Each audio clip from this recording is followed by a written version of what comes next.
Buenas, vamos a hacer una pequeña introducción del cálculo de tensiones en lo que serían nuestras estructuras hiperestáticas. Nosotros sabemos que las estructuras hiperestáticas son estructuras estáticamente indeterminadas, tenemos una redundancia de vínculos. Nosotros lo que hacemos inicialmente para empezar la resolución de esto y poder llegar a obtener las tensiones es prescindir de algunos vínculos redundantes que tenemos. Nosotros sabemos que una vez que nosotros prescindimos de un vínculo, lo que tenemos que hacer es reemplazar eso por la fuerza unitaria, ¿sí? Que se deriva justamente del vínculo que yo saqué. Al ir sacando los vínculos podemos llegar a lo que llamamos la isostática equivalente, o como el libro base lo llama, isostática fundamental, que es la isostática con la que nosotros podemos trabajar para llegar a hallar nuestras tensiones en la hiperestática. Pero lo importante es que nosotros tenemos unas ciertas tensiones redundantes de las cuales conocemos la dirección, pero no el sentido y el valor, y queremos llegar a conocer eso para poder llegar a hallar realmente las tensiones en la hiperestática. Avanzando con esto podemos ver que vamos a tener que utilizar estos estados virtuales, ¿sí?, de nuestras fuerzas incógnitas y las tensiones también redundantes. Vamos a llamar X al vector donde vamos a alojar estas tensiones redundantes, primeramente desconocidas en valor, y B larga ya veníamos llamando lo que era el estado virtual o los estados virtuales. En este caso del ejemplo, tenemos 4 estados virtuales. Vamos a tener que hacer una superposición de tensiones para poder hallar lo que es nuestro estado final en la hiperestática, que va a ser igual a Q sub 0, que es el estado de tensiones reales en la isostática equivalente, más lo que sería la combinación de esos estados virtuales unitarios por las tensiones redundantes, ¿sí?, por el vector tensiones redundantes. Vamos entonces a hallar de la siguiente manera esto. Esta expresión que tenemos escrita aquí ya conocemos de lo que es el primer parcial, solamente que el desplazamiento ahora se llama R, el desplazamiento de la hiperestática es simplemente R, ya no R0, y lo mismo, la matriz Q es Q, ya no Q sub 0, y aquí vemos por qué en el primer parcial llamamos Q sub 0, porque justamente estábamos trabajando con isostáticas y siempre que se trate de una isostática vamos a agregarle el 0 a esos vectores o matrices.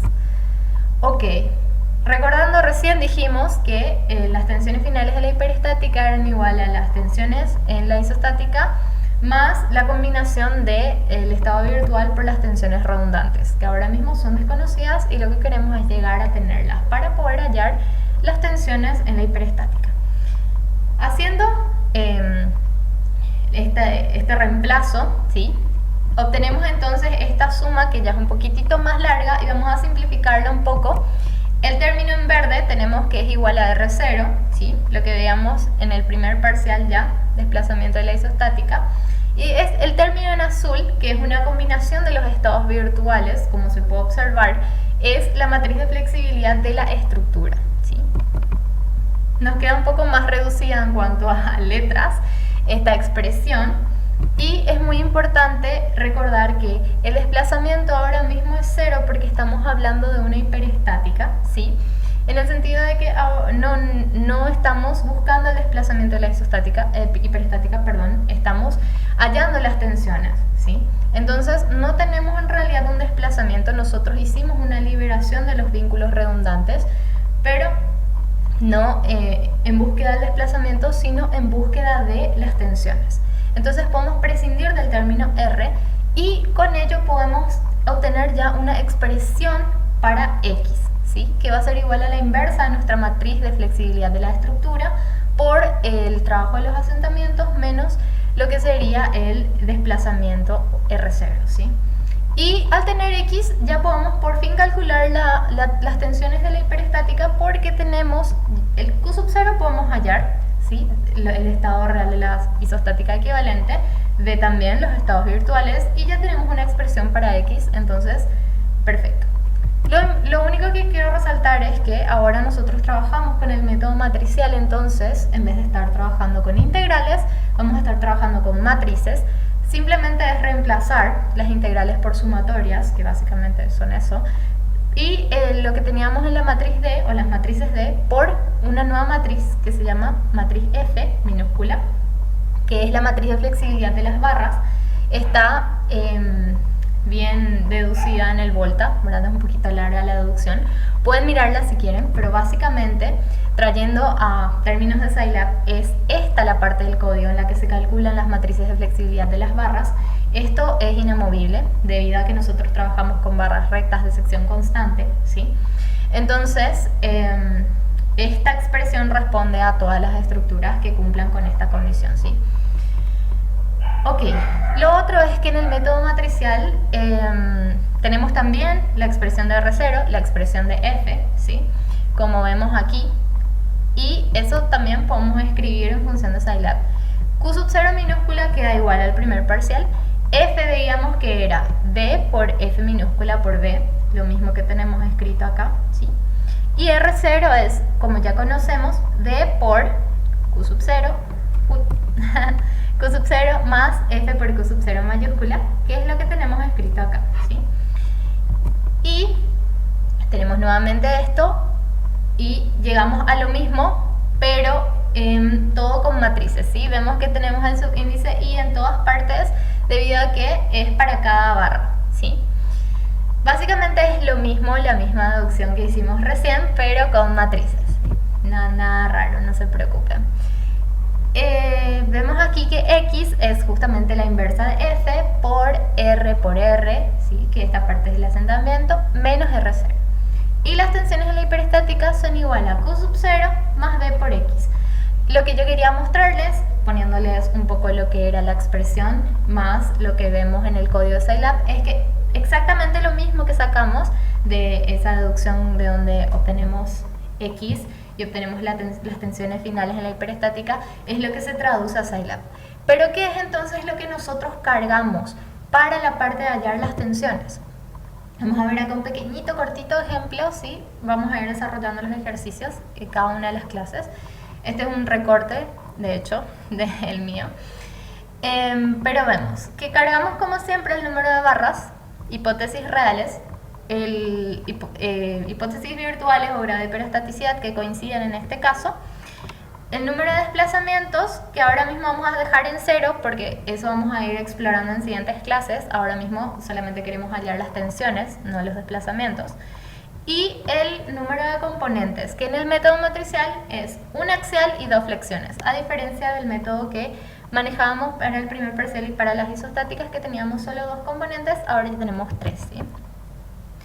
La matriz B, ¿sí? Como vemos aquí, está compuesta de NC, o sea, tiene NC filas y NH0 columnas. Eso tenemos igual a lo que sería lo que estábamos viendo en el primer parcial, solamente que ahora NC es 3 y NH0 en este ejemplo es 4, ¿sí? Entonces, por ejemplo, aquí tendríamos matrices de 3 por 4. ¿Y qué es lo que tenemos en las filas? ¿Qué es ese 3? ¿Qué es esa una axial y dos flexiones? Lo que vamos a cargar es la normal derecha para la parte axial. Generalmente la parte axial es igual en toda la barra, ¿verdad? En muy pocos casos tenemos una normal distribuida o algo que haga que varíe eso, pero generalmente agarramos la derecha, la normal derecha, y el momento izquierdo y el momento derecho, ¿sí? Por eso tenemos dos flexiones. Y trabajamos con los esfuerzos del extremo de las barras, ¿sí? De los extremos en realidad. Y las columnas son los 4 estados virtuales. En este caso 4 porque es un ejemplo, pero es básicamente los estados virtuales que haya, ¿sí? Entonces vamos a tener matrices de 3 por 4, una para cada barra. Y para Q sub 0 tenemos que es de NC por NH, entonces tenemos 3 por 1, ¿sí? Matrices de 3 por 1. Nuevamente tenemos normal derecha, momento izquierdo, momento derecho para las filas y el estado real en la columna. En este caso, a partir de ahora, nosotros les proveemos los diagramas de lo que son las isostáticas equivalentes para que ustedes puedan cargar sus matrices Q sub 0 y B.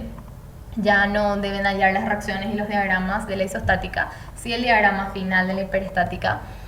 Pero lo que quiero resaltar nada más es que la parte más compleja en lo que sería hiperestática, aparte de todo el cálculo en sí, es la concentración, la paciencia y la lucidez que uno tiene que tener para cargar, porque básicamente un número yo cargo mal y ya tenemos un error bastante considerable, ¿sí? Siempre cargar con mucha paciencia, verificar los valores, ver, y vamos a ir desarrollando luego esta semana en las clases la forma de cargar, la manera de ver las cosas, cómo tomar los signos, cómo ver cuál es izquierda, cuál es derecha, pero no es complicado, simplemente requiere mucha concentración y vamos a ir reforzando esto en lo que serían las clases porque yo les quise hacer como una introducción teórica también porque siempre decimos que es sumamente importante entender qué es lo que estamos haciendo, no que yo venga y les diga, saben que vamos a cargar con sub 0 y ve que ustedes no entiendan por qué hacemos eso, ¿sí? Entonces nada más que eso, desearles éxitos con esta segunda etapa que es bastante interesante porque es algo nuevo, algo que todavía no vimos, estructuras hiperestáticas, sus desplazamientos, luego tenemos la parte de línea de influencia, así que les animo a seguir con mucha fuerza porque a partir de ahora se viene lo realmente interesante y lo nuevo en estructuras 2.